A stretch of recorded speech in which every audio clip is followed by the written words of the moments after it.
Tidak ada yang menyiapkan kita akan terjadinya disrupsi perubahan dinamika kehidupan sehari-hari yang disebabkan oleh kemunculan pandemi COVID-19.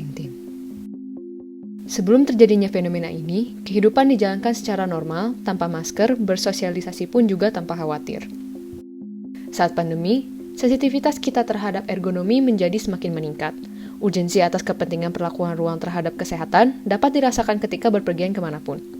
Salah satu upaya yang dilakukan adalah dengan physical distancing atau restriksi secara fisik dan psikologis yang membuat adanya space di antara individu.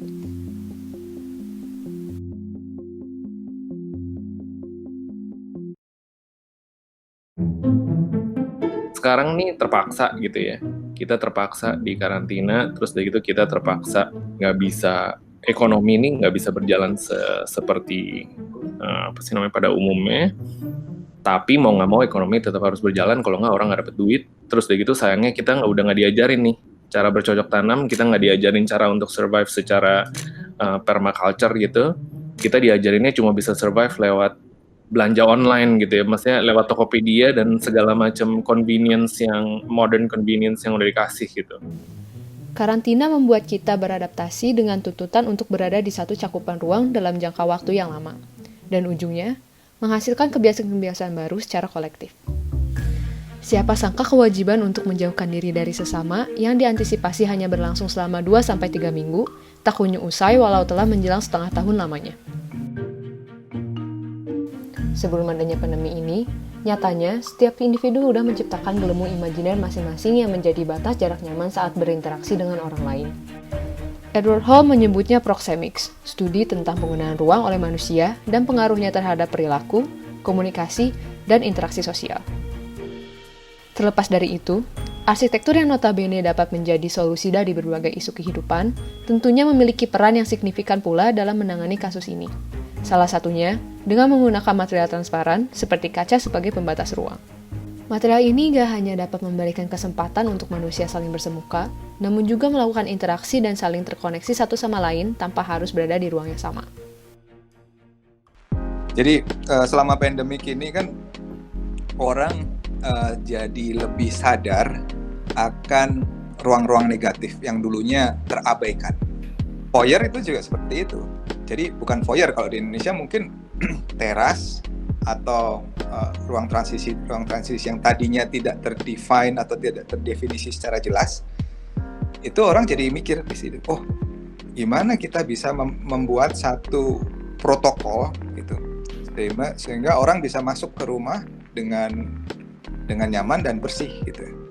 Pada skala rumah, foyer kerap hanya digunakan sebagai tempat yang sepintas hanya dilewati. Namun, sekarang ruang ini memiliki peran yang lebih besar dalam kesehatan dan kebersihan, seperti digunakan sebagai tempat penyimpanan masker, hand sanitizer, dan barang-barang yang baru saja dari luar rumah.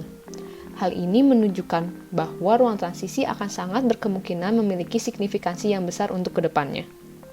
Pada zaman dahulu, rumah-rumah Jawa memiliki gentong air di depan rumah yang digunakan untuk mencuci tangan sebelum masuk rumah.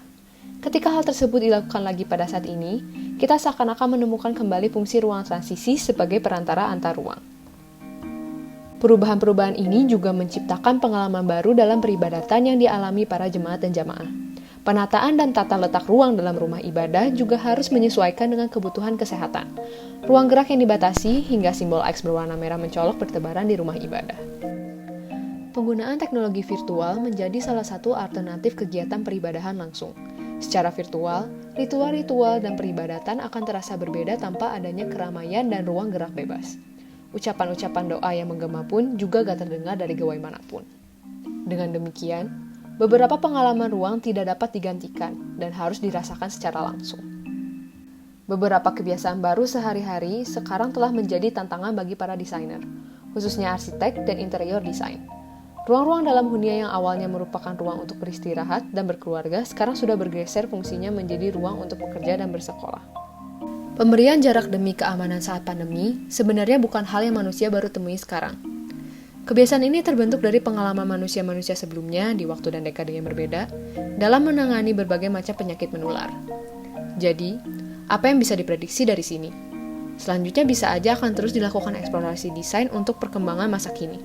seperti bertambahnya konstruksi modular untuk mempermudah pembangunan dan perpindahan, bangunan multifungsi untuk fasilitas darurat, hingga perubahan tata ruang publik yang bertujuan untuk meningkatkan keamanan.